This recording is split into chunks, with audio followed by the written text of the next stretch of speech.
If your coin total is mudded after Team of the Year and you want to get some back, make sure you check out MMOXP.com. Their link is down in the description. They're very fast, they're very cheap, they're very reliable, and if you use my code Rema, you can get 5% off all your orders. This supports the channel greatly, and I do very much appreciate it. So what's up guys, my name's Ash, and welcome back to a brand new video. In today's video guys, I've got some 4-3-1-2 custom tactics and player instructions, otherwise known as the BORASLEGEND formation. I'm sorry today's video is a little bit later, but I've been watching football, I've been playing some Hogwarts Legacy, don't cancel me please, but yeah, sorry it's a little bit late, but yeah, just before we get into today's video, I'd very much appreciate it if you could drop this video a thumbs up, as that does really help with the YouTube search algorithm. Also subscribe to the channel if you are new so you never miss out on any videos like this one, and don't forget to turn on notifications so you are notified when a video is posted. And with all that aside guys, let's get right into today's video. Okay guys, so starting off with the custom tactics. For the defensive style, I like to use balance. This is the same for every formation I use, and the reason for this is it gives you the greatest control over your defense, so you can press when you need to press, and then you can drop off and be more conservative when you need to be. If you want to use pressure tactics because that feels more comfortable to you, then go right ahead. Now for the defensive width guys, I have this on 45. This is so we can primarily defend in a narrow shape, but at the same time we have that natural coverage of the wings. People quite often bring up the cutbacks problem in FIFA, but honestly, if you have your width even at 100, people will still find a way to do those cutbacks, so it's better to at least defend in a narrow shape to stop the passes through the middle at least. Now moving on to depth, I have this on 60 because it seems to be a nice balance where you're not constantly pinned back, and at the same time your defensive line isn't super high, so you're not getting through balled all the time. So I found a really good balance in 60. Some formations I like 55, but with this, which I think of a more aggressive 4-1-2-1-2, if you get what I'm saying, I like to have it a little bit higher on 60. Now moving on to build up play, again I have this on balance because it suits you up for all the different types of FIFA 23 gameplay you will experience, whether it be fast, slow, heavy, laggy, fast and laggy, whatever. Yeah, it just suits you up for all the different types of gameplay. Now moving on to chance creation guys, as always direct passing is the way to go, because if you look at the diagram you can see the white dots, which are your attacking players. They're constantly moving around to break through the defensive line. If you look at something like balance, this really doesn't happen, so direct passing super important to really create those chances. Now moving on to attacking width guys, I have this on 42 because the 4-3-1-2 is obviously a narrow formation, so you want to keep it that way. You don't want to up the width too much, otherwise it becomes more of a wide formation and it'll play out a bit like a 4-1-2-1-2 wide variation, so you don't really want that. You want to keep the width nice and low so you can still play in that narrow style.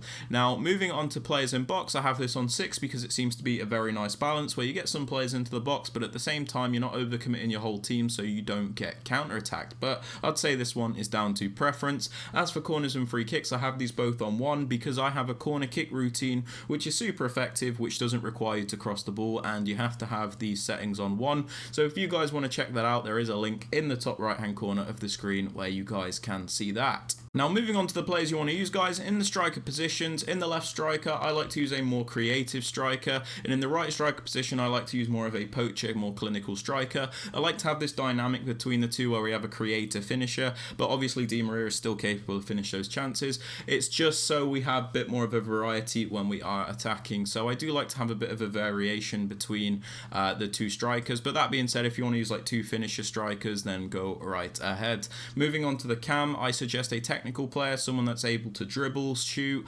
cross, pass, basically do a bit of everything in that attacking position. You don't want to use a super clunky player, otherwise you might struggle to create those chances, so make sure you're going for a nice technical player in this position. In the left centre mid spot, you're going to want a box-to-box midfielder, somebody with very well-rounded stats, so I'm using Paul Pogba. A high work rate is preferred so you get the maximum contribution in attack and defence, but for example this Pogba is a high medium and he works fine, so don't stress too much about work rates, they're just something you should aim for. Now in the middle centre mid spot, you're going to want a more CDM style player, a more defensive player, someone that's going to stay back, and if you can get it, a medium high work rate, because then you're going to get the best contribution in defence, and then you're not going to have them focused on attack either. Now in the right centre mid spot, you're actually going to want to use an attacking player, because I'll show you in the player instructions how this works. Jairzinho will actually defend as a right mid, so you want to use an attacking player, so this guy acts as another forward in this team, and it works very well. So go for a good attacking player, whether it be Messi, Mbappe, Neymar, any of those types of players. For example, you want to use an attacker in this right centre mid spot. Now in the fullback positions, I like to go for a bit of a balance between the two, so So I have Malacia, who is a more attacking fullback, and then we have Cafu, who is a more defensive fullback. Malacia is going to help support us in the attack, and Cafu is just more to be defensively solid. So I like to go for a balance, but if you guys want to use 2 defensive fullbacks or 2 attacking fullbacks, that is completely fine. As for the centre-backs and goalkeeper, these just need to be as good as you can get them, really. Now for player instructions, guys, on the left striker, I like to have stay central and mixed attack. This is our striker, which is our more creative player. So we don't just want this player on getting behind, because we don't always want this player running in behind. Sometimes we might want him to sit a little bit deeper so we can get involved in creating those chances. Stay central is important because we don't want this player drifting off to the wings, otherwise they get a bit disconnected from the rest of the team. And again, you'll see what we do with our fullback to really add the extra width. Now in the right striker spot, the more poacher, finisher player, whatever you want to call them, I have stay central and get in behind. Again, we have stay central because we don't want this player drifting off to the wings. We really don't need him to do that. And yeah, we have him on getting behind because we want him to make those runs. He's our more clinical player, so we always want him making those runs, so he's always in the finishing areas. So we have Di Maria that sits a little bit deeper with the mixed attack sometimes, and Robbie Keane, who runs in behind to finish off the chances. Now on the cam, we have comeback on defense. This is so it defends in a 4-4-2 shape. By putting Chiesa on comeback on defense, he's actually going to come back to defend as a left midfielder. This is so we defend in a 4-4-2, which is by far the best defensive shape you can use in FIFA 23. So it makes this formation very good in attack and very good in defense. So comeback on defense, very important on the cam.